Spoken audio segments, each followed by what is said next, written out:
Hello everyone, welcome to the Ahdurin region. I'm your host Ahdurin himself, and welcome to another Pokemon Mystery Dungeon Challenge video. It's been a long time since the last one, and this wasn't exactly the idea I had coming out initially, but after Pokemon Mystery Dungeon Day, I wanted to do something for it, and of course, as usual, slightly late in the process, but releasing it all the same, relatively close to the date of the actual Mystery Dungeon Day itself. By the way, if you like the stuff that's on this channel, I'm just going to throw this out here right now, like, comment, subscribe, do all those things you ought to do in supporting a YouTube channel, some sort of vague version of the intro here. You can see on the challenge, you can see it's going to be a fun one. It's not exactly a challenge so much as just a fun little, let's shout out the Mystery Dungeon games for the Mystery Dungeon Day sort of playthrough here as we try to beat Mystery Dungeon Explorers of Sky as a Wigglytuff and a Chatot. Of course, the dynamic duo that runs Wigglytuff's guild in the Explorers of Time, Darkness, and Sky games. So, I think, without further ado, this is going to be one of those casual challenges. We don't do real, editing and stuff like that on this. This isn't a professional channel yet, maybe. I don't know, question marks. Instead, we just stick back, relax, go ahead and grab a snack, grab a drink, and watch this chaotic adventure unfold. So we've got Chatot as the partner and ourselves as the Wiggly Goat themselves, because, of course, Wigglytuff is my favorite Pokemon, and these games made me love Wigglytuff, and it's just friendly friends all the way, so as we have to do this.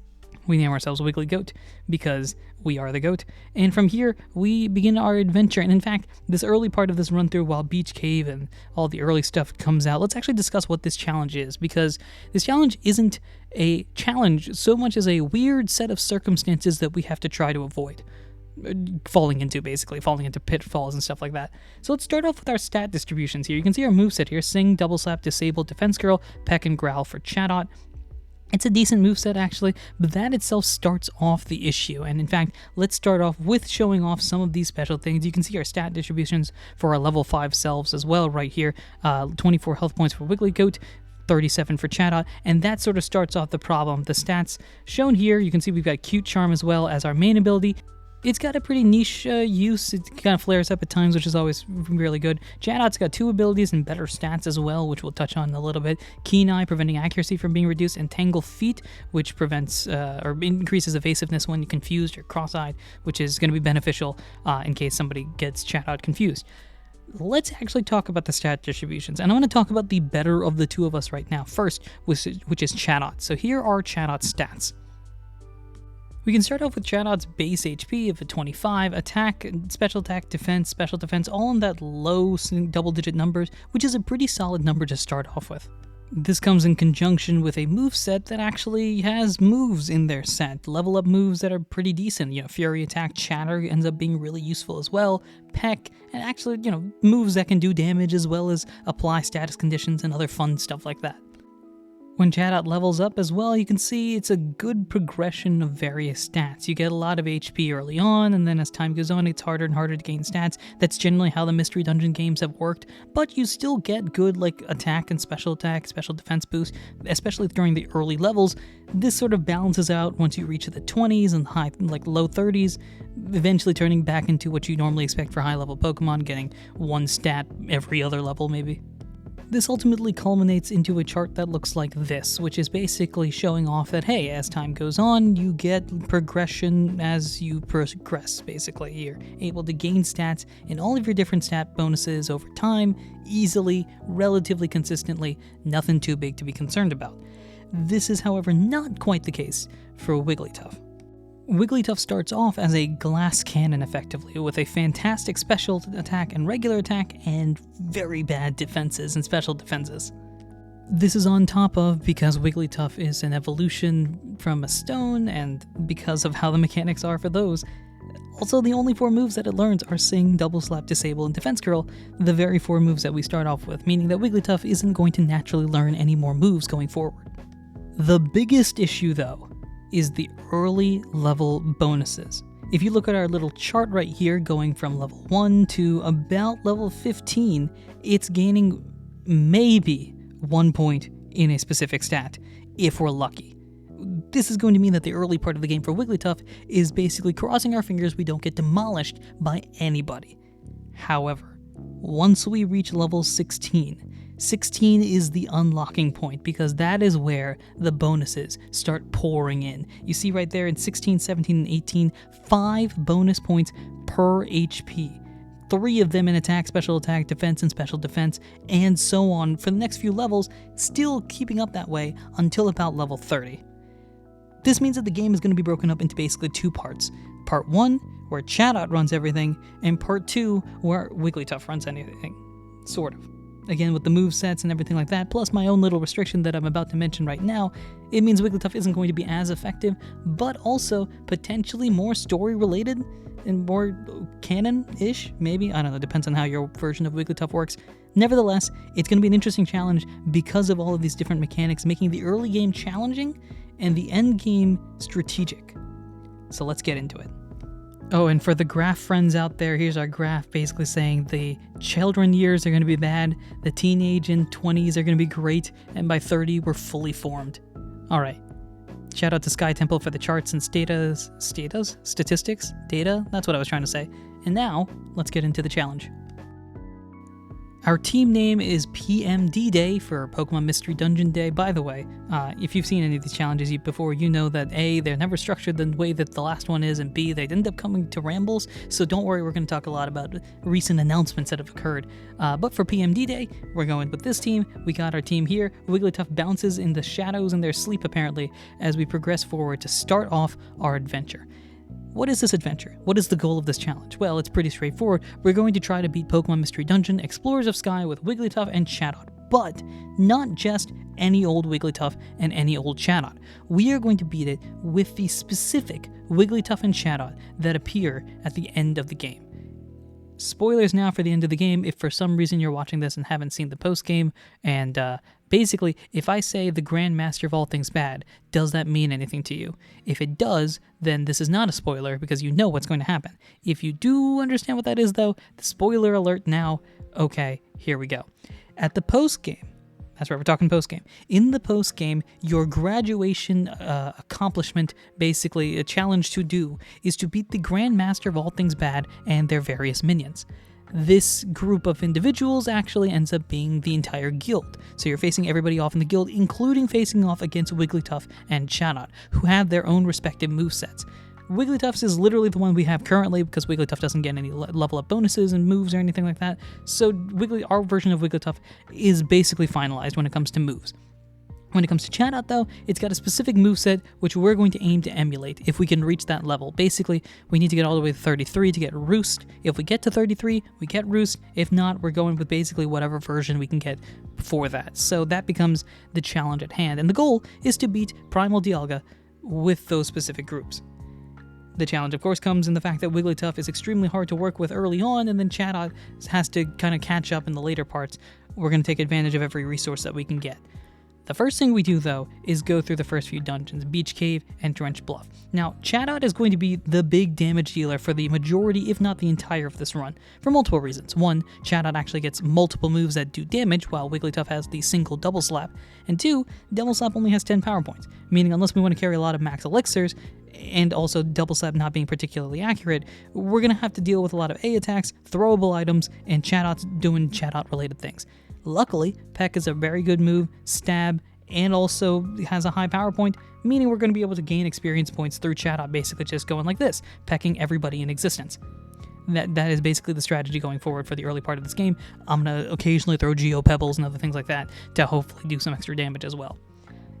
But beyond that, we're able to get through Drench Bluff actually pretty easily. In fact, for the majority of this, as long as we play our cards right and bring in the right items, there shouldn't be any real challenge. The question is whether or not it's possible to do in a realistic time frame, and whether or not it's going to be able to be done with the Pokemon that we want to work with, and their levels and all that sort of stuff. Of course, we could level up to what the various sites say. Wigglytuff, I think, is like level 50, and Chatot's like 45 or something at that point. We're trying to do this quickly, though. We're trying to be efficient. We're trying to be expedient. We're trying to say our version of the Wigglygoat is on par with the true Wigglygoat, which is just the one that sits on the screen and bounces around occasionally because it's, enjoying life. That's our main goal. So we're trying to see if we can do this as quickly as possible with a low enough level to add the challenge as well. Of course, early dungeons are pretty easy as well. Drench Bluff, not too much of a challenge, and from here, we're able to check this off our list and move on to the next thing, which is our first official boss fight. The cool thing as well about using Pokemon that are actually in the games like Wigglytuff and Chatot is that we get to see like actual sprites as opposed to just the generic like nothing boxes that sometimes occur. So like with the scream right that's about to happen here when we knock into Drowsy, for example, we get this normal cutscene which happens, but then we get like Wigglytuff's shocked face there, which is very cool because it's usually when I'm using other Pokemon it's just like the no box, or it's sometimes, you know, some sort of surprise face, but we get the ones that I'm like, hey, I recognize where that scene's from. And then this one's like the like sad Wigglytuff, which is either like the questioning Wigglytuff when Wigglytuff is like concerned about something, or it's like Wigglytuff's like father and mother in the special episode. It's always cool to use that, and the Chatot of course has a bunch of fun little animations that we'll see throughout the game as well. I just wanted to point that out here. Oh yeah, boss fight. Oh no, danger. Let's jump into a random floor on Mountain Bristle, for example, here, as we go peck and start throwing Geopebbles around. This is basically how most of the battles end up working, right? Sometimes I'll go double slap, it'll typically miss, and we'll get no stat bonuses from level up. You can see right now we're level 9 at 26 health points, Chatot's 8 and 46. That's going to be the case for the next 10 levels or so. Basically, again, we're waiting until that level 16-ish moment where Wigglytuff finally unlocks its true potential, and then from there goes off. Also, Mirror Move becomes an interesting tactic. I don't use it too much to its best benefit, but I do bring it along for as long as I can because it is an interesting little tech option, I guess. I don't know, is that the official term? Anyway, we continue on through the dungeon though. We reach the peak of Mount Bristle where Drowsy and Azurill have shown up, and Drowsy's like, hey Azurill, go find some treasure. I always think that Drowsy actually mentions that it's Gabite treasure, but I think that's exclusively an anime episode thing. Let me know if I'm right or not in the comment section down below. Here we are, a rescue team that's terrified. Chatot, of course, has like the actual animation, sort of, not the animation, but the sprite thing there. And we get into the fight. Now this fight, normally this fight, the Drowsy fight as I've gotten older has become less and less complicated. And now with a Pokemon that can do setup moves, or like status conditions like Wigglytuff can, where we can disable Drowsy and put it to sleep if necessary, it becomes a very easy fight. In fact, for most of the other fights, I'll slow them down. This one I didn't even need to, because it's literally just disable, Chatot attacks a bunch, I slap him in the face a couple of times, we Yumta a couple times, and you know, wrap it up from there. With the Lightning Storm as well, we also get introduced to Time Gears and the interestingness of that, as well as sort of exploring the secret ability that this Wigglytuff has, the Wiggly Goat has, and also fun little thing that I want to show here. This is their I'm not asleep but I'm trying to sleep animation, which is basically just Chatot walking in one direction, Wigglytuff walking in the other. It's a fun little thing there. I like how it's this, and again, also we're going to talk about a little bit of the Time Gears here. That's a real one. That's a real one. That's a fake one, unless there are more than 5. Have you ever wondered that? Are there more than 5 Time Gears? Yeah, random thoughts. And anyway, somebody's trying to steal them, maybe, question mark. Why would you do that? Who knows? Question mark, question mark, question mark. You've seen these games, you know how that works. But I also find it very cool that Grovyle and Wigglytuff, I think, are a couple of the only Pokemon that have these sort of like shadow animations, which is very interesting as well. We skip a couple of days later as well, and then talk about Tree Shard Forest has come to a still. Time has stopped. But on top of all this, we also have our first expedition to Waterfall Cave, which is itself going to be a fun little exploration that we get to do. Just also leading to this glorious moment here as Chatot talks to us here. These scenes are fantastic, where Chatot is talking to Chatot and Wigglytuff, because I can't tell at a certain point, if you're just zooming through all these text things, unless you're really, really confident about who's saying what, I'm going through these and like wondering like who is saying anything. I'm losing control of all of it. Chatot talking to Chatot about Chatot related things. Chatot's scared, but Chatot's not scared. Chatot knows about what's going on. And meanwhile, Wigglytuff exploring Waterfall Cave is itself a funny little sequence, which, you know, haha. Why is it a funny little sequence, you might ask? Well, because first off, Chatot, by the way, it's like surprised hit face is it holding up the paper, and then Wigglytuff actually has the animation where it's fallen on the ground, which I think only appears in the special episode when Wigglytuff is famished. Anyway, me touching the waterfall gets a vision of me in the past having jumped through the waterfall, but it's not me from the past, it's a different version of me who is also able to successfully go through and do this whole be brave, be the bravest ever thing by themselves, rushing through here, bounces, rolls through. But it's not the shadow version, because I think the shadow version is the one that does the dream sequence, and then we go through Waterfall Cave without any issue. But then the gems occur, And so we're trying to push and pull this sort of thing and unable to be successful. But while Chatot's doing this, also Chatot is terrified for some reason, and then gets a vision of me pushing the gem by myself before knowing about this. And then this occurs, which means we're all getting swept out of here. And then exploding out of it like so. Again, Chatot. I love how Chatot is holding a paper every time it's doing oh no, I'm falling, which is very fun. Anyway, hot spring, relaxation, calm, cool, and collectedness. Don't worry, the confusion has not ended here. There's one more thing we got to do. That's right, because Chatot has to talk to Chatot about the update in Waterfall Cave and surprising Chatot about the discovery, while I realize that the Pokemon that went through the cave was myself, but not me, but the me that's in the doorway there. And so we tell Chatot, but not our Chatot, we tell that Chatot, Boss Chatot, about Boss Wigglytuff finding the thing that Baby Chatot and Baby Wigglytuff found. Also, the eating animation here, Wigglytuff is just kind of I don't know what Wigglytuff is doing with the eating animation right there, but that's another thing as well. I apologize for all of that being confusing. I promise that it will only sort of be confusing as we continue through this process. Anyway, we continue forward learning about this expedition that we'll be doing, and then meet up with 2 of the 3 members of Team Skull who stole our Chatot's relic fragment. While we inform about our life goals, Coughing and Zubat kind of motivate Chatot to be a scaredy cat. And while Chatot's trying to be real impressive, it's not going to help too much, especially because the Chief is coming. And I'm going to give Skuntank something that it doesn't normally get. I'm going to give Skuntank the opportunity to blast Wigglytuff in the face. Okay? Not going to happen anytime in the future. Never going to happen, in fact, again, going forward. But I'm gonna, strike that. I'm gonna give you one more chance of that as well. But at the very least, here you go, an opportunity to use the noxious gas combo, kind of, on Wigglytuff. In fact, we'll let you have the opportunity a little bit later as well. I also call Chatot a chicken because we kind of have to. It's a bird, and we motivate Chatot through that anyway. Continue with missions. You guys know the drill. We'll catch you in a little bit. The next day, Chatot has an announcement. We've got some allies. It's the smelly ones. That's right. Team Skull is joining us on our expedition, kind of. Also, I find it very funny that according to everybody in this universe, Chatot and Chatot look exactly the same and have the same name, but there's something distinguishing it, because Skuntank is at least polite to the boss Chatot, not to the ally Chatot. So I don't know what that is. Maybe our Chatot sings a little differently or something like that, but nevertheless, something's odd about them. We'll find out what that is eventually, maybe, theoretically. We zoom through, we're talking Apple Woods at this point. Speaking of Apple Woods, let's eat an apple. And you can see right now our stats are still really, really bad. We're at level 11 right now, Wigglytuff with only 27 HP. At their max HP, Chatot with a much more respectable 55, and of course Double Slap having only limited power points means that we're basically sort of gonna have to throw items to keep our distance and stuff. In fact, this right here is a fun little incident where we're able to go through, Double Slap misses all those times, and a single Poison Sting knocks us out. A critical hit Poison Sting knocks out the Wigglygoat. This is the first fainted that occurs, and it's a Weedle.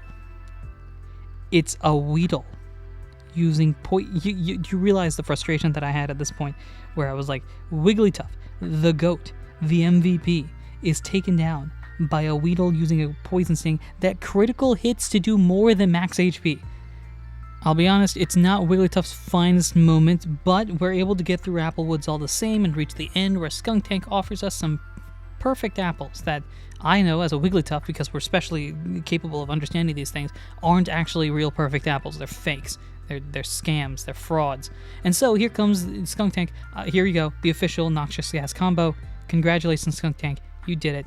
You were able to do it on the Wigglytuff. You even got Chatot as a bonus. So congratulations. Now, proceed never to accomplish anything again. Nothing against any other Skuntank. I've appreciated Skuntank over time. It's just this one I'm not a fan of, and I think you can understand why. I'm also not a fan of this particular moment by Chatot, though I guess I understand if Chatot doesn't actually listen to us, you know. So we starve ourselves in the process and apparently are unable to provide perfect apples, meaning that me, as a sad Wigglytuff, has to disappoint happy Wigglytuff. And we don't want to disappoint Happy Wigglytuff. Happy Wigglytuff brings joy into our lives. It's friendly friends. Don't cry. Please don't. I like this. No, don't do it. Please don't. I was really hoping that the crying animation would appear at some point during our adventure, but I don't think it does. I think it's explicitly for like this specific scene and unable to be used anywhere else. Or at least I can't think of a reason why it would be used anywhere else. Nevertheless, Team Skull tries to save the day, which makes me sad, and now we have to go support the good guys and the bad guys and the left guys and the right guys and all that fun stuff. So, from here, we now have to try to get in Wigglytuff's good graces. On the bright side, I'm a Wigglytuff, so I have an idea of how to do this. Basically, do our jobs, and also try to describe how us joining would be fun. That's the strategy. Here we are, the expedition members. Was our mission successful? Well, let's find out. Starting off, we got Loudred. All right, good shout, Loudred. Corfish, able to move on. Bidoof, shout out Bidoof. Who else we got here? Anybody else? Come on, Big Money, Sunflora, Chimecho, that's great. That's it. I guess we weren't fun enough.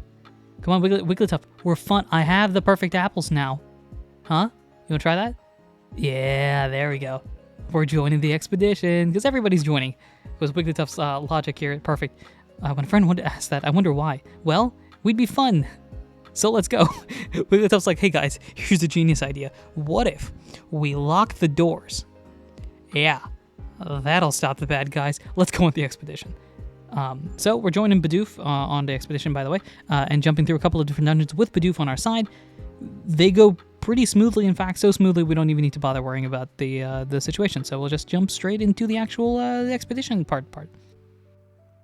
Before leaving for the expedition, though, the one thing I do is boost the stats. So you can see on the right-hand side what our stats are prior to Gummy Effect. And here's Chatot as an example of what a normal Pokemon would look like, though it is slightly boosted by the Limebo.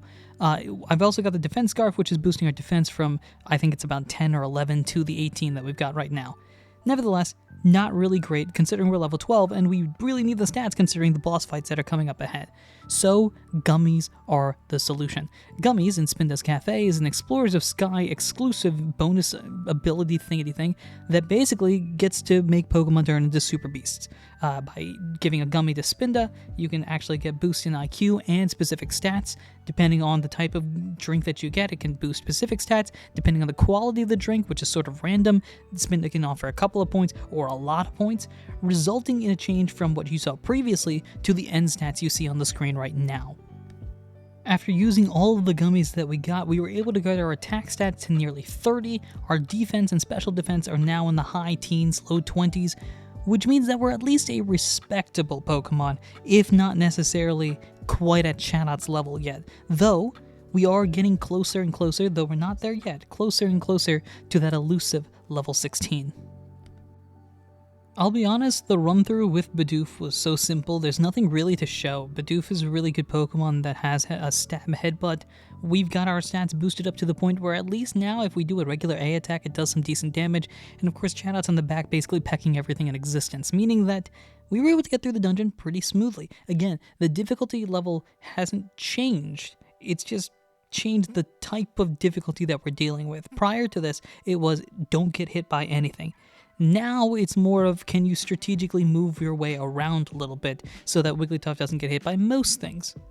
It's a different sort of game, and now we're sort of switching over now into the mini boss fight version of the game, where initially it's about getting to the dungeon, now it's about dealing with the bosses, so that becomes our new difficulty standard that we've got to live up to, the first one coming after a couple of dungeons. We get through Foggy Forest without too much of an issue, and eventually unlock the mystery behind Fogbound Lake, discovering that the lake is no longer on the ground, but the Fogbound Lake is up there. Fun and exciting. It's a fantastic visual, I've got to admit. The real reason why I'm showing this scene, of course, is about what's going to happen next, which is, Noxious Gas Combo 2.0. This time, Skuntank is like, alright, we're going to do this again, but now we're not good against the Noxious Gas Combo, because we, I think, are a Fairy type. This Wigglytuff is not a Fairy type, and that is my new in universe, this specific canon, that somehow the difference between the Wiggly Goat, aka myself, and Wigglytuff there is that I am a fairy type and that guy is not, which means that they're basically able to eat the noxious gas combo in a way that we are unable to do so. As a result, is basically why the sequence right here doesn't work the way Skuntank thinks it's going to work. Meanwhile, as we progress forward, we're trying to get through this entire dungeon, make sure we can find the secret of Fogbound Lake, which means we've got to get through this and the boss fight at the very end. So let's go for it. Oh, and I mean, while we wait for that, I mean, the dungeon itself is pretty straightforward. So instead here, the real goat, the MVP, the face-making machine that is Wigglytuff, able to just reflect this back and blast him to the Kingdom Come. Now, boss fight time. We're going to deal with a Groudon. Yay, he says, terrified out of his mind. Meanwhile, the rest of the guild members are all rushing through here. I've always wondered about this scene. Diglett at the very end will comment like, did you hear a noise over there? And they don't notice or don't care really much and they walk away. My question is right here. Diglett is looking about 15 feet and can definitely see Skuntank, Zubat, and coughing. How does Diglett either not notice, not recognize, or not care? And how does Dugtrio not notice, not recognize, or not care? What is the answer? I'm just so confused because I know it's technically just, oh, the waterfall is cutting it off, so you can't really see. But like, it's they're in 3D, probably. They're not pixelated. They can look over there and see it, right? Or am I just thinking too hard about this? Anyway, we have a god defeat. Let's face him. So here's the strategy. Basically cross our fingers and make sure we don't get demolished ourselves. We brought every Reviver Seed known to mankind, and we've got Chatot having Sing and me having Sing. So hopefully this will do something. We defense curl just to get everybody to come up towards us. I'm going to describe the battle this time. That's fun. And go for Disable. Mirror move to set up for Chatot in case something happens. I typically do that as like a use a free turn sort of thing. Our strategy from the Wigglytuff end is to disable and Sing and just keep all of them active as once, which is eventually what I will end up doing after double slapping here, apparently, because I decided not to Sing. Maybe because I thought one status condition was good enough. I'm not sure why I didn't do that, because then Chatot gets a hit. So let's go Disable. Mirror move fades because it's not really effective for certain moves, certain times. Sing, double status condition, now we peck, and now it's our double slap back and forth sort of strategy here. I just cross my fingers, I hit, and then reset a status condition every now and then. Chatot gets the consistent damage done. Peck, double slap some more. Again, double slap. I don't know what it is about double slap. When other people use it, it hits 5 times. When I use it, it hits once, maybe, if we're lucky. Disable here, peck again. We're going to Sing. There we go, we're going to Sing. More packs, critical hit damage, double slap for as much damage as we can get, and we eventually get Groudon down. Didn't even use a Reviver Seed, which is very, very fun as well. And now we reveal the secret. That's not a Groudon.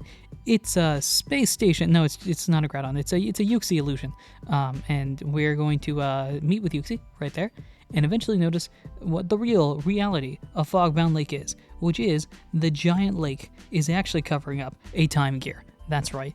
We got time gears to worry about, which is a thing. And then you get this wonderful little scene here that we've all seen a bunch of times, and the longer it's been for these games, the more appreciation I get, which is now my perfect segment and time to go a little tangent time while I sit here and stare at this time gear and marvel at its uniqueness. The Mystery Dungeon franchise. This is Pokemon Day episode. This is supposed to be a episode celebrating Pokemon Mystery Dungeon and all that sort of stuff.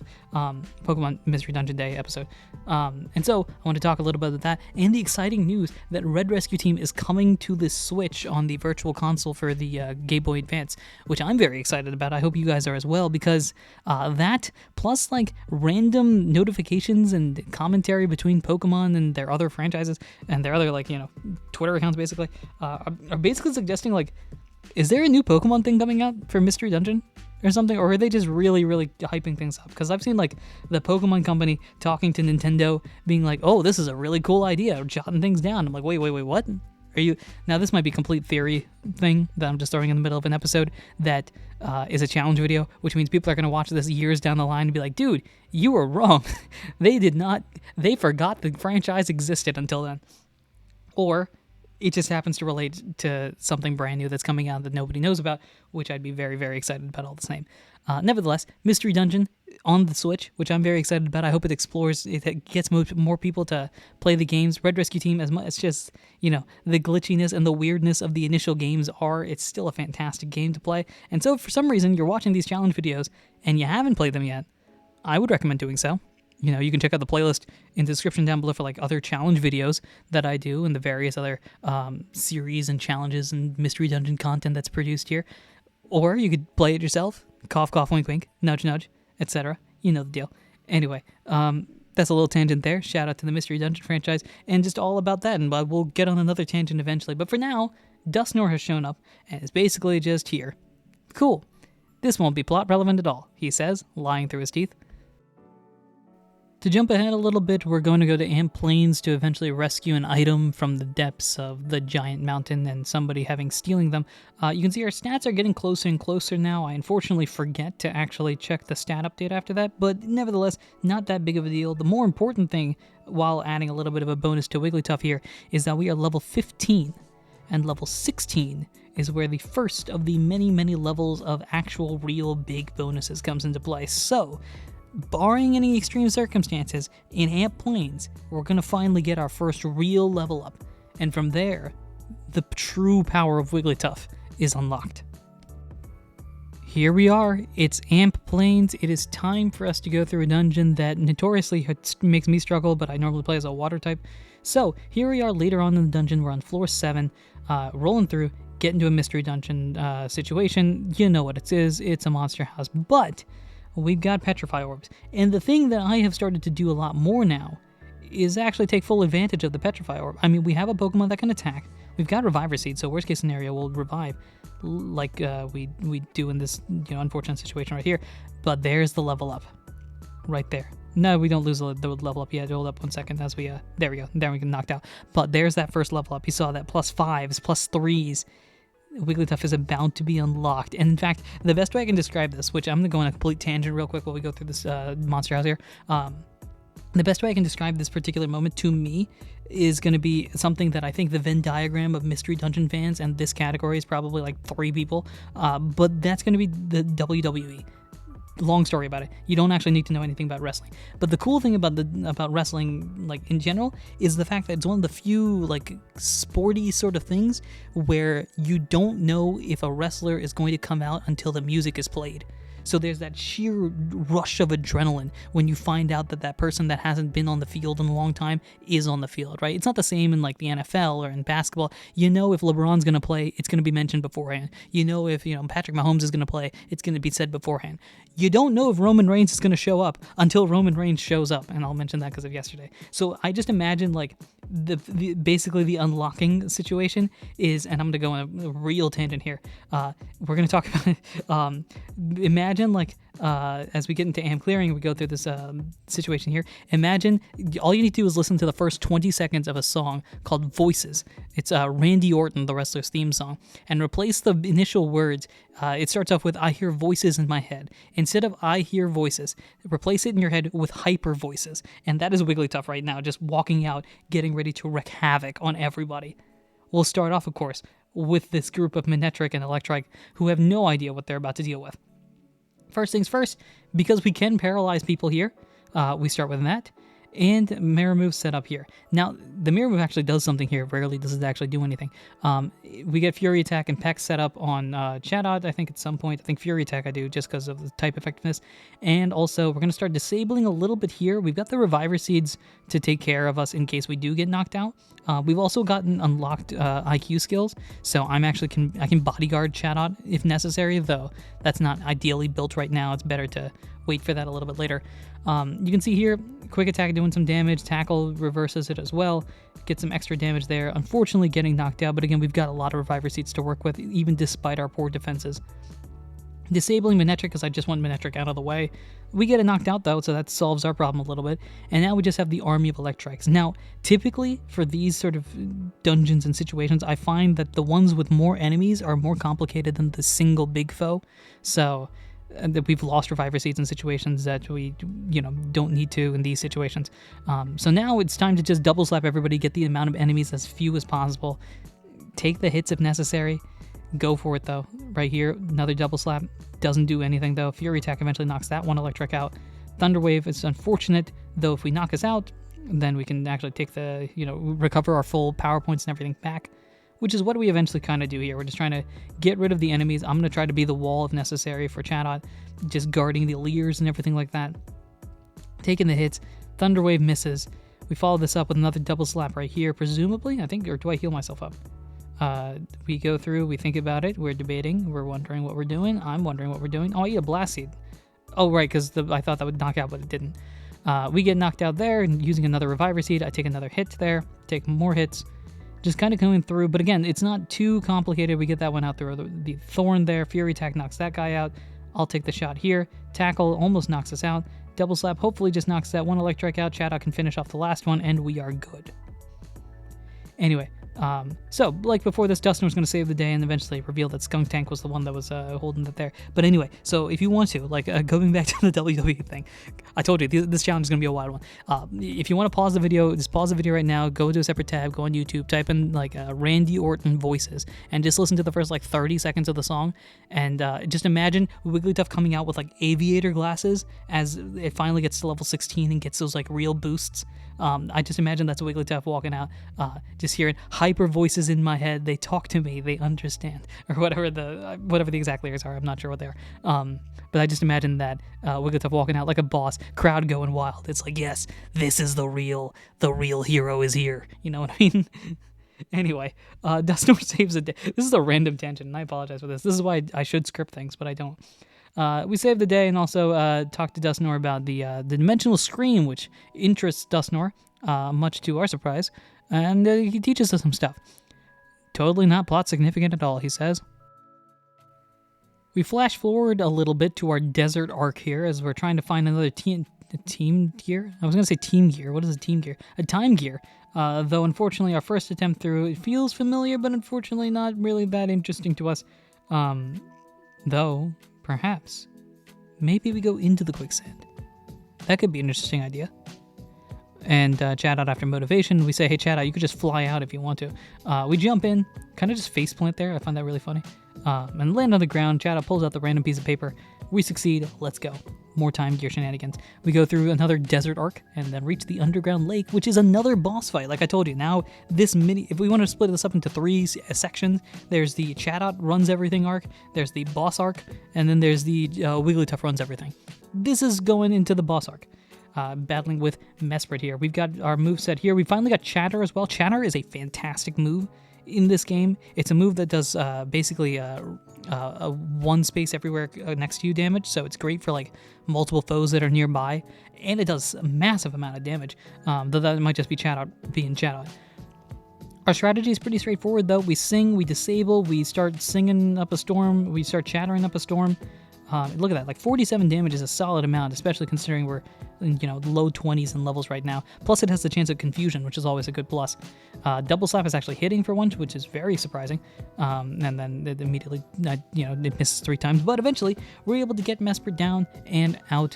Though Mesprit is still convinced that we're the ones that stole the time gear, it's in fact this guy in the background, Grovyle, who smacks the paper out of Chatot's hand, and then smacks us again, and eventually grabs the time gear. Much to our chagrin, we need to leave before we're frozen in time. There's only 1 time gear left, unfortunately, but we do know where that is. It's probably in Crystal Cave here. And so as the team is ready to get excited, we try to wake up the Wigglytuff, not the goat, the tough one, who is sleeping with his eyes open. And it's still somehow able to figure everything out, scaring Chatot boss into that specific animation that I don't know if I have seen our Chatot do yet, and I'm kind of wondering if it does. I don't actually think it does, unfortunately, but we go through to Crystal Cave, we go through all the shenanigans for this. Again, these dungeons are actually pretty straightforward now. They're not really complicated. It's the bosses that we've got to worry about. And speaking of bosses, we've got another fight coming up right here, which could be a hassle, because Grovyle can be complicated. We do have a bird that we can work with. So as we're going through, we're trying to save the time gear. We've got an opportunity, though Azelf seems to be 1 step ahead. I heard from Yuki and Mesprit that they were coming, so activates their trap card, Mirror Gate, or Mirror Wall, or one of the who are we, Jade and Yuki, or My Valentine, I don't know. We activate one of the mirror things that makes this so that the time of year can't be gotten. We got to fight now. Let's do this. It's a real hard, complicated fight, and we give up because we can. We can. Did you know that? I don't know if you knew that. I've done this before. You can give up in this fight because it doesn't matter if you win or lose. You act like you lose anyway. So we just give up. Don't even lose any items or poke. It's just wah-wah. Anyway, Dusknoir shows up, is about to punch Grovyle in the face, and Grovyle uses an orb to disappear. Dusknoir disappears. We're confused, and that's that. We jump forward. Basically, a lot of stuff happens here, and then on the day before something interesting happens, we're going to have one last opportunity to take advantage of Spinda's bar here. Now, this time, I'm actually going to boost Chatot, because we are literally, you can see right here, we are at the point where our stats are fine, and we're getting those giant boosts now. So now, let's boost up Chatot, because Chatot is starting to fall behind when it comes between us two, and Chatot is the one that actually does the damage. So, we boost Chatot up from there to here. Nice little boosts that are able to benefit us. Getting Chatot from the mid to late 40s is going to be beneficial, plus we're very, very close to a level up as well, so that's going to be helpful as we continue forward with what is going to be a very, very interesting coming up stretch. Speaking of what's coming up, Grovyle's been captured, which is great. It's going to save the world. It's a captured, we're going to do this great. It's all wonderful and dandy. Dusknoir's going to head back to the future. Grovyle's going to head back. Those two random ghost Pokemon that are totally not suspicious are also going to head back. Just kind of kick them in there. And Dusknoir's also going to ask for us, presumably Chatot and Wigglygoat. Or maybe he was asking for the other two. Who knows? Nevertheless, he grabs us and drags us in. Fun. I always love this specific scene in the game because I love to see how the Pokemon end up getting tied up. So let's start off with Chatot, who is, boom. Kind of, my thing is like probably wings behind the back. Wigglytuff, I think, is probably by the ears, I think, is the best guess. And the Grovyle is just actually stuck there. So meanwhile, while we're trying to, frantically escape, most of the starters are, properly have a tied-up animation, which is effectively just, their head, right? Grovyle has that animation. But, of course, they didn't do that for every single Pokemon, because 99.9% of Pokemon are probably not going to be in this particular scene. So I like to imagine, like Chatot has just got the wings, tied up on the ropes. The only thing that makes sense for Wigglytuff is the ears, and now we have to somehow try to get our way out of this. They did a very, very poor job tying us up. They tied up Grovyle great, but they're going to use Fury Swipes on us. Very bad idea, and attacking us from our side too is definitely not fun. Though somehow, because they tied us up terribly, we were able to escape. That's my canon version of how this ended up working, which I find very humorous. This begins our quest through the darkness. You can see, in fact, how far away that we were. Those lights where we were captured initially, and Chatot's going through it right now, trying to figure out what's true and what's false. We're down as well. We're sad. We have the little like the sad little face with the mouth going up and down. It's like, oh no. We say we gotta go find Grovyle because they'll probably have an idea to get back to our world. We got no choice to trust him because Dusknoir, we can't trust Dusknoir. And I think Chatot's slowly trying to realize, okay, wait. So, I guess, apparently I'm in a wrestling sort of mind right now. Okay, so we thought that Grovyle was the heel and Dusknoir was the face. But actually, Dusknoir's the heel. So that means Grovyle has to be the face. Because having a heel v heel just doesn't really work in a children's video game. Alright, I guess we gotta go trust Grovyle. And so we continue through the dungeon. Right now, although you can see those level up bonuses, we're at level 26. We are slowly approaching that cap of big boosts. We're going to get to eventually the regular boost level, which at this point doesn't really matter. I mean, we're already catching up. We're nearly at 80 health points right now. You remember the days when we were at 30? Oh boy. Speaking of complicated boss fights that we need to level up for, Spiritomb's here. And Spiritomb can be a hassle. So let's see if it's a hassle for us. Fun fact, we start off on the left side here. I don't think that's normally the case. Moveset is more or less the same. Throw a rock, nasty plot. I'm really praying it does not go for Ominous Wind. I'm just like, come on, please take a step up. Please take a step up. Thank you for taking the step up. That's all I needed. I didn't want to walk to you. And now we go with status effects. Peck does a lot of damage. I'm just trying to figure out, go flying moves. Sing puts it to sleep. Fun fact, when it's asleep, it has the little it goes into the rock, which is very fun. Our double slaps are doing 40 points of damage because multi-hit moves in this game are great when they hit, and apparently they hit only if you're not in a player character because, other people can get Fury attacks 5 times. Me, I don't know, I gotta wait, 12 attempts just to get one decent one. Nevertheless, able to beat Spiritomb without too much hassle. And you can see, slowly we're now transitioning away from the second arc. We're moving away from boss fights being complicated to now the Wigglytuff runs everything era, which is starting right here, right now. Although we do have a couple of dungeons to get through. This, in fact, goes by very smoothly. I'm going to save the adventure right here, but I'm just going to jump straight to basically the end, because we go through the dungeon with Grovyle. Smooth sailing. Grovyle's a fantastic partner to help us out, and we've got 2 already really good Pokemon as well. Then after that, Celebi joins us, and Celebi is just icing on the cake with Magical Leaf and the ability to heal us if necessary with like status conditions. So the next 2 dungeons go by remarkably smoothly, leading to this. What is this? This is the passage of time that Celebi has found to make us go through time easier and without the need of a certain primal time beast. Unfortunately, Dusknoir is smart enough to realize that that's where we were going, and now we've got to fight through. This, however, is just basically one large cutscene of like revelations. Everything is calm, cool, and collected. We think we can fight, and then the eyes of the primal devil shows up. The time god themselves, Primal Dialga, is here, and now we're doomed. Grovyle realizes, hey, wait a minute, type advantages aren't great. Wigglytuff, you're not even a fairy type. If you were a fairy type, it still wouldn't be good because Dialga is one of the few dragons that doesn't care about fairy types. And so that's fine. Also, apparently Grovyle's best friend's name was Wigglygoat, which I love. It's one of those, like, it's like naming your partner, not your partner, you're naming your rival something stupid, and then afterwards being like, haha, everyone thinks that his name is ridiculous. Yeah, your friend's name was Wigglygoat. They were a human, so they just knew that Wigglytuff was the goat. That's about the only explanation I can give. Though nevertheless, somehow we turned into the very Pokemon we wanted to be, which is the Wigglytuff. And now with a partner Chatot and everything like that, we're supposed to be saving the world. Unfortunately, Time God over here is trying to stop us. So, Chatot, this is where I think we start turning into the canon versions of ourselves.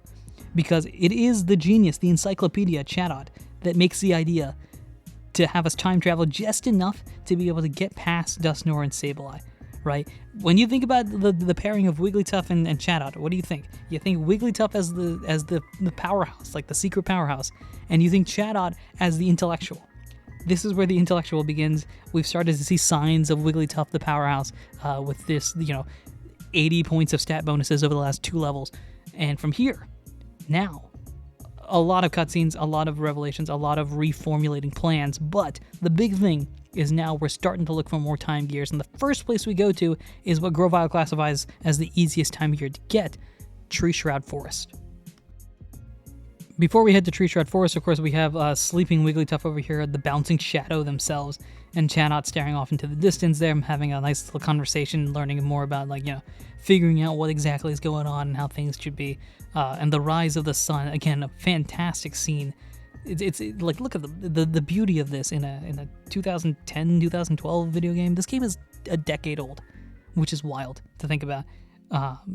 But nevertheless, fun little scene there. I just wanted to point that out, mainly because of the jumping Wigglytuff, but also this little scene. It's one of my favorite scenes, just to cutscene wise, just to relax and see the sun slowly rise and everything like that. It's a fun one. Here we are, Tree Shroud Forest. I'm going to be honest, this was another dungeon. The dungeons at this point, as long as you bring apples and a decent number of Reviver Seeds, they're remarkably smooth sailing. It's not nearly as complicated as those other challenges, and we're able to get through Tree Shroud Forest without much of an issue, except for this. Time is still stopped here, despite the fact that the time gear is back in place, so that's not good, because that implies that the whole end of the world thing is coming quicker than we appear. We might think. So Grovyle is just going to kind of yoink the time gear. Not really much of a point in it being here in the first place. And it's time for us to get a game plan and to keep progressing forward. What do? Grovyle decides to go look for more time gears. We decide to look for the hidden land, the place where the time gears are supposed to be going. So what do we do with this? Well, we go to the only intellectual smarter than our Chatot, the other Chatot. As we walk back in, home sweet home, the guild that my partner and I built, this scene is very fun. I didn't show the scene previously of hey, I don't recognize a Wigglytuff, which is very funny. And then this as well. I can't believe it. It's Chatot. Isn't Chatot inside?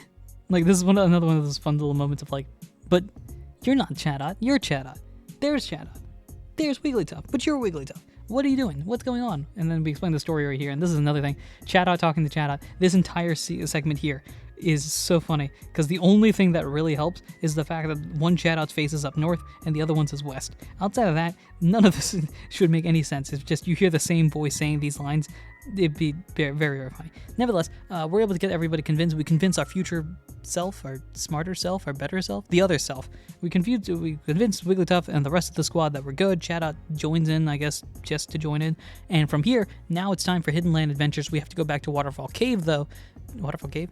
The waterfall. We have to head back to the waterfall to meet up with Torkoal, because that's apparently the only way we can get to the hot spring. We can't, take a cab or something. We gotta go through the waterfall, press the gem, fly out.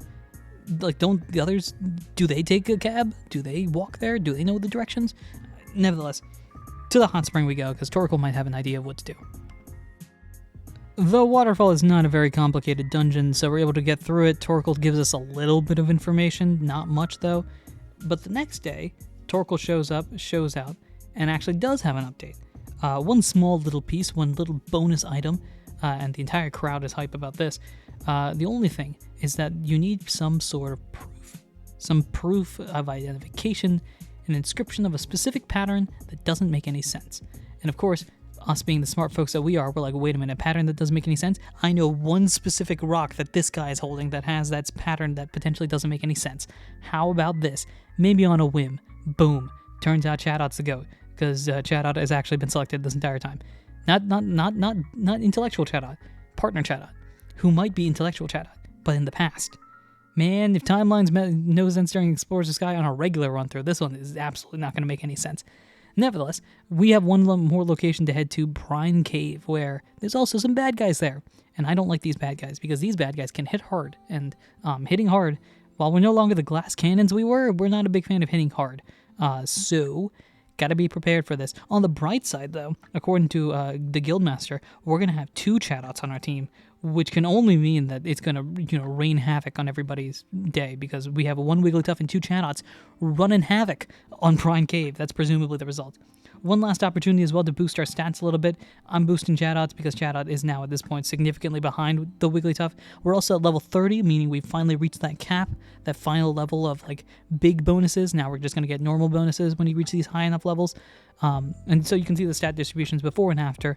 Decent bonuses. This is the last time that we'll really have an opportunity to do this. Once you go to the Hidden Land, you can come back and, boost up with gummies and other things like that. I didn't want to unless I had to, so as far as I can tell, this is the final opportunity to do so. Also, right here, where Chatot's getting a giant bonus drink, which is always fun. Nevertheless, final boost, here we go. We get through the first part of Brine Cave without big issue at all. We just basically got 2 Fury Attackers and a double slapper in ourselves. Though Team Skull has returned to steal the Relic Fragment again, and I can't tell which Chatot is our Chatot. Oh, it's that one. See, that Chatot is the good one. This one's the angry one, and that one's running away. This Chatot's angry, and that Chatot runs away, meaning our Chatot is confused, and now we have to deal with this. We've lost our Chatot, unfortunately, but on the bright side, we're still able to run through this without too much issue, and we get straight to the pit, zoom through this. Team Skull has a nice heartfelt moment that I don't feel like showing because, I don't like them, and we'll jump straight into the Chatot part. That's right, I could have recorded stuff over that to keep that in, but I explicitly didn't, just to make sure that the scene where Team Skull redeems himself does not show up. Anyway, our team of 1 Wigglytuff, 2 Chatots is going to be helpful when one of the Chatots recognizes that the Kabutops and the Omastars are there, only for our friend Chatot, not our ally Chatot, friend Chatot, takes the hit for us, meaning now we're down to 1 Chatot and 1 Wigglytuff. Let's go. This is a complicated fight because, of course, they can do distance move damage, and then there's any sort of rocks are basically game over for Chatot, our ally. Speaking of, Aqua Jet right there does some significant damage. We're no longer getting one-shot by moves, we're just now scared of everything. Disabling everything left and right, we do a Chatter for some big damage. Aqua Jet again puts us in the danger zone, but I did take a little bit of a risk with the Reviver Seed. They take the step up, meaning that we can now disable you. Fury Attack for some sizable damage. One of the Omastars able to take it, but now because of the IQ skills, our partner also has the Bodyguard. We've got similar IQ strats, meaning that if either one of us is in low health, the other one can start taking hits and special effects and stuff like that. For example, right there, that absorb, or I think that was an Absorb, taken by Chatot. Helpful because Absorb doesn't do as much damage to Chatot as it would for me. Double Slap for some sizable damage, knocks out the Omastar. Peck does some sizable damage as well. We Double Slap a little bit more and eventually knock out Coppertops without too much issue. They run away. The boss Chatot takes the hit, able to go. Another Wigglytuff shows up. Grovyle shows up. The entire guild is confused with 2 Wigglytuffs, 2 Chatots, Grovyle. But eventually, we're able to run through this. Chatot is fine. Eventually, it takes the shot there that we've seen a couple times from our Chatot, the hit, basically. But us three, the Wigglygoat, the increasingly smarter Chatot, and the Grovyle head on off to start to go on that adventure towards the Hidden Land while everybody else takes Boss Chatot back for some well-deserved rest. Again, Chatot is one of those Pokemon that, like, when you start off, you're like, hey, you're mean. And then as time goes on, it's like, oh, no, he cares. You learn about that. And then from this universe's perspective, that's the Chatot from the future who's already saved the world and is like, I must relive my life once again as teaching the next generation of Chatots how to save the world or something like that. Through the power of the Relic Fragment. That's, you know what? That's it. We're theory building right now for this specific universe. That doesn't make any sense. So this entire scene is, the scene. If you want to watch it, that's fine. Look, so here's the idea. I think that Wigglytuff and Chatot go and save the world. Okay, they save the world on their own time, but it's in their past, and so what happens then is that because of that, now Chatot has the Relic Fragment and has to gift it to the next generation of Chatots to save the world, and so gifts it to our partner Chatot, who then goes through their own journey with a Wigglytuff in tow, then eventually saves the day, which motivates us to start a guild, Wigglytuff's Guild, that we do here. We take it over maybe for the older generation Wigglytuff, who just knows all this, probably because the Defend Globe or something that Wigglytuff gets from role model sees the future. I'm just adding stuff at this point. And then we do this sort of like generational thing of like passing it on to the next generation to save the world, and there's always like a Grovyle who comes back from the past to save this particular thing. That's my theory. I'm sticking to it. Also, there was a cutscene there that you probably know about. Now, for this to go properly, the Time Lords have to keep track of the timeline to make sure things operate the way they intended, which means Dusknoir and the Sableye have to fight us. Here comes that fight. This is, to me, going to be the hardest fight in the battle, hardest fight in the game. This is what I thought coming in. Was I right? We'll talk about that a little bit later. First things first, though, we got a bunch of ghost types that we're fighting with 2 normal types, meaning that there's always going to be some complications. An Excise Seed basically throws Dusknoir out of the picture, and then my goal here is to place support to Grovyle and Chatot. Immediately, I change my mind. Double slapping there. We get Chatter doing some sizable damage to everybody. Chatter is apparently able to knock everybody out, so that's great considering that Sableye are going to charge at us the entire time. I'm going to go fight on Grovyle's side so that the Chatter can knock as many pokes out as possible, which it does. Absorb there, does a lot of damage as well. We've got one of the Sableye confused as well, which is a plus. Switch over the Chatter to Peck to more narrowly focus on the enemy. Chatot unfortunately follows us, which I didn't realize at the time, but the Leaf Blade is able to knock out one final Chatot. We take the knockout there, unfortunately. The Astonish misses. And now it's just the Dusknoir left. So Dusknoir gets some additional chip damage from the quick attack there. We've got a couple of throwable items, so eventually our decision is to start throwing gravel rocks until we get in range. Right there's an Iron Thorn range. Now it's good. I'm going to disable you, put you paralyzed, try to move people around a little bit. Grovyle is going to take a step up there. Recover from paralysis, stopping Grovyle in its tracks, but now it's time for just damage galore. So Chatter is going to do the most damage on Chatot's end. We disable, try to paralyze a little bit. Chatter misses. The Leaf Blade does sizable damage. From here, we sing to add another effect. Chatter, sizable damage. Dig right here. We've got an opportunity at this point. I double slap. Twice hit, Chatter, knockout, game, set, match. Now the Time Lords don't want us to lose, so they try one last effect, a Shadow Ball that they, for some reason, didn't try to use in the actual fight itself. We, however, force our moves back. I assume this is just, I don't know what Grovyle does, maybe a Leaf Blade or something like that. I'm assuming it's a Peck and a double slap on my end. Maybe I just Yum-Ta. I haven't been Yum-Tawing much, and I have to learn how to do that in this universe, so this might be the first Yum-Ta of the Wigglygoat's career. Chatot goes to get the Rainbow Stone Chip properly. Dusknoir tries to reveal, hey, the time will, the future will change, but we know that that's not the case because, of course, we've seen the future because the future has been teaching us this entire time. Again, it's that 5D, 6D, 12D chess that we're working with here, all right? This is not how this video, I think, was going to start off. It was just going to be a regular run through, and now I'm theory crafting a canon universe that is exclusive to this specific version of the game. Sure, why not? Anyway, Dusknoir tries to persuade us. It doesn't work, though. Dusknoir tries one last ditch attempt. Grovyle pushes Dusknoir back into the wormhole because, of course, the timeline must be consistent, and Grovyle cannot exist in this timeline at this particular point. Grovyle's busy doing something else, presumably special episode related. That means it can't be here, okay? We're already operating in a weird circumstance where we've got 2 Wigglytuffs and 2 Chatots, okay? We cannot operate with a Grovyle and a Dusknoir that know what's going to happen. So they push each other off. Into the abyss they go. It's now up to us to keep the timeline secure. Everyone's done their job properly. The last thing that needs to be done is we need to save the universe so that we can then give the relic fragment to a baby Chatot that's somewhere in Treasure Town probably right now. For this, though, we have one last place to go, Temporal Tower. For this, we're pulling out all the stops. We got all the Reviver Seeds, we got Pure Seeds to make this run through quick because we have to get to the tower as quickly as possible, and our moveset here, level 32 for both of us, meaning that later on this dungeon we're actually going to get to level 33, which is going to be enough for Chatot to get the final move necessary for it to officially become the Chatot that we know and has taught us this entire time. Of course, we're able to get through a little bit of dungeon here. You can see we're still having troubles with, like, defensively wise. We're still not exactly defensively great, but doing decently. I'm level 33 at this point, and after fighting this Bronzer off with remarkably more difficulty than I thought, one more little thing that we have to do in a little bit, we just kind of there just to waste some time and some space. We're able to do a little bit of damage here. Double Slap knocks them out, and finally, Roost replaces Chatter. Chatter was great, but if we want to be the true Chatot, we must have Roost. We get it, and now it is time for the final fight. We reach the pinnacle of Temporal Tower. Chatot, Wigglytuff, finally almost there, finally having completed every single box in the checklist of saving the world. One thing left to do, put the time gears in place to restore the timeline, keep things safe.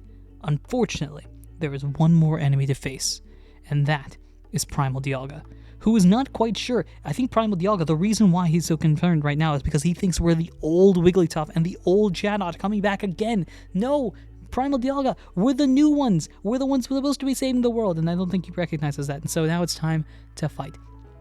You know how I said that the Dusknoir fight was going to be hard? No. This is the hardest fight in the game for this particular pairing, without question.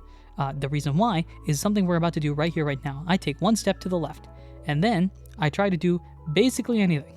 Real quick, with the Hunger Seed, self-cure prevents hunger. Hunger Seed is a great way to cheat, and it did not allow me to. And then a Roar of Time basically blows us almost completely, knocking both of us out. We do not have a lot of Reviver Seeds.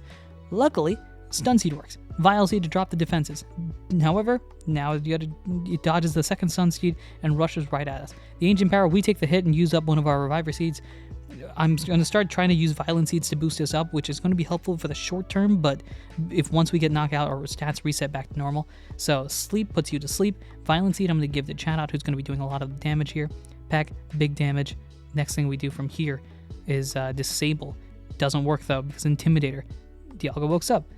Dragon Claw does a lot of damage. We disable. We've got to basically, again, playing that game plan of like trying to use Sing and disable, trying to keep those status conditions up, while Chatot basically tries to do anything to Dialga. I go for a Violent Seed for myself, just in case I do have the opportunity to do damage. Peck does 100 damage again. We're doing decent here, but we got to be careful. We got to keep people healthy as well, because we want to keep those Violent Seeds beneficial as much as possible. The heal from Paralysis means that we have to go for another Disable, only for Intimidator to activate twice. Ancient Power does a lot of damage, and now Dialga's boosted, meaning that Chatot's down. The Violent Seed that Chatot had is no longer affected. So, we're almost running out of Reviver Seeds. We only got 3 at this point. Starting to use Exide Seeds, because we've got to just keep Dialga off kilter, basically. We disable to try to keep you paralyzed a little bit. Able to keep you moving, though. And so we try Sing here. Puts you to sleep. Wakes up immediately. I go for a Stun Seed. Roar of Time, Room Move is going to instantly hit us both. We're down to 1 Reviver Seed remaining. This is not good, because Dialga still looks perfectly fine. The Pause is helpful. Ancient Power does some damage. Luckily, we don't have to worry about a boost there. We picked up that Stun Seed. It works now, meaning that you're petrified. We can move around a little bit. We can plan a little bit as well. The moment we do something, though, Dialga's going to take back into effect. So, We Oran Berry ourselves. Chatot's at full health right now. We take the step up and then prepare. Get things set up. We got Fury Attack on the Chatot side. We go for a Sing. Falls asleep. Fury Attack. Big damage there. We got to try Disable here. Misses. Fury Attack again. Intimidator takes effect. Disable tries to paralyze. It does. Fury Attack for some damage. Woke up, watching carefully, but not able to do anything. Sing misses. The Fury Attack. Intimidator takes effect. Intimidator takes effect. Fury Attack. Roar of Time. Knocks me out. Chatot, it misses. This keeps us alive. We are out of Reviver Seeds. Disable. Fury Attack. Knockout. Game, set, match. Holy smokes. We were out of Reviver Seeds. Had that Roar of Time hit Chatot. Chatot would have fainted. We would have been out of Reviver Seeds and had to do that fight all over again. Instead, Chatot is able to put the time gears in place, falls down with the paper in hand. I'm now realizing probably that paper is just a list of instructions from older Chatot of what to do. And we save the day. Somehow, someway. Chatot is really confused right now, just wondering around like, okay, what's going on? Primal Dialga has turned regular Dialga and now recognizes, oh, wait a minute, these guys are the younger ones. I can tell because you nicknamed yourself the GOAT, which would not be something that older Wigglytuff would do. The world has been saved. Things are back to normal. The timeline is set into effect. And everything is calm, cool, and collected. With Temporal Tower fixed, the timeline is 99% complete, and even Dialga mentions it here, right about now. It must take time. I got to repair things. One last thing to repair, though, and as we send that out, Dialga makes the final decision, which is fixing the timeline permanently. Because you see, according to the timeline, you cannot have two Wigglytuffs in the same place at the same time. It's just too much power. It's too much skill. It's too much GOAT material to be in the same universe. And so, because we were the one that came from the future with the younger one, we need to go. For now. We disappear. Chatot now, on their own, having to recognize that, yes, we must find another Chatot who can make friends with another Wigglytuff to save the day. Leading to, of course, the credits and everything like that. So, while the credits go and play, if you liked the tangent, chaos, whatever just happened there, go ahead and leave a like, because I would appreciate that. Mainly because I would like to appreciate that my ability to make up a story while recording the script of this episode is helpful in any stretch. Also, while we've got a couple minutes left, I like to keep the end of the game and go to the credits and everything like that. Let's talk about the Mystery Dungeon franchise as a whole for Pokemon Mystery Dungeon Day. If you're a fan, tell me your story about why you like the Mystery Dungeon games so much, whether you've played them once, 1,000 times, which one's your favorite, everything like that. I'd love to hear your stories in the comments section. A little bit about me and my story about the Mystery Dungeon franchise. It was my introduction to Pokemon as a whole from the video game perspective. I knew about the anime, and I knew about the trainer games when I was younger, but I never really played them. The anime did something if I was lucky and woke up early in the morning and it happened to be on TV, then I watched it, but I wasn't continuous with it. This would have been like the advanced generations, like the Hoenn stuff, but the late Hoenn stuff. And like friends would have like Ruby and Sapphire and Emerald and stuff like that, but the first Pokemon game that I ever got was Blue Rescue Team. And that shaped the way that I enjoy and play the Pokemon franchise as a whole. It's why this channel has so much Pokemon Mystery Dungeon content. It's why that, a lot of the things that I do are Mystery Dungeon related. It's because this was my introduction to the Pokemon franchise. And of course, the things that I learned in the Mystery Dungeon games didn't always translate to the main series games, right? Like, imagine my shock when playing Diamond for the first time and trying to use Shinx against Geodude and failing miserably or something like that. So, like, type advantages work differently, structure works differently, some Pokemon are very different, but the amount of, like, stuff in these games is so impressive, and there's so much involved and everything like that, from the stories, the content, the way that you could theoretically complete the Pokedex in this game itself, which you can't easily do by yourself in the main series games, because especially back then, it was very trade dependent. Now, of course, there's like the Wi-Fi and everything like that. But Blue Rescue Team was my introduction to the Pokemon franchise as a whole. My first starter Pokemon was Bulbasaur. The only partner that I recognized was Pikachu, so I went with Pikachu, and together we saved the day, though I was, young, and so I think I saved the day. We were like level 50-something, I think, at that point, because I was like, I don't understand why it's not working. Why don't the moves that do the damage? Because this is back when, of course, the move doesn't do damage, it's not a good move, and you're like, well, and this is also like me not understanding how like linking moves work, because had I known that, this would have been so much easier. This is probably me not recognizing reviver seeds are like beneficial in any capacity. But that, led to my love and interest of the Pokemon franchise, and then I get the first main series game, Diamond, follow that up with Platinum, get Explorers of Sky, and really start to get involved in the Pokemon games and the franchise that led indirectly and directly, despite, breaks and other things like that, to this channel and the various content that's here. I don't necessarily think of this as a Pokemon channel. It's a Ahdurin region channel, so I do anything on here. But a lot of the stuff here is Pokemon, because a lot of the games I like to play are Pokemon games. And the type of things that you can do, and the weird challenges and stuff like that you can do in these games, and even, franchises like Explorers of Sky, where you think, oh, there's only a certain number of starter Pokemon, there's only a certain way you can play the game. Well, due to the talents of the people across the Pokemon Mystery Dungeon fandom, we've been able to have these weird challenges where I can go through the game and play with my favorite Pokemon, despite the fact that you are not supposed to do that. And it's so much of a joy, so much fun to be able to do this, and so much fun making all these videos for all of you. So shout out to everybody that's a fan of Pokemon Mystery Dungeon, the Pokemon games as a whole. Shout out to the Pokemon Mystery Dungeon Day. Dialga here finally fixes the timeline, because of course you can never have too many Wigglytuffs in one universe. We bring ourselves back. And with this, we end the episode here. Shout out to Eli, a member of this channel. At the end of these challenge videos, I shout out the members that have been supporting me throughout this time. You can become a member down in the description down below. There's a bunch of benefits and extra bonus stuff that you can get on this channel that'll be interesting, and I'm planning on updating that really soon as well. So if you'd like to support the channel, you can do so down in the description down below. Thanks everyone for listening, watching, and supporting in any way, shape, or form that you do, and until next time, take care.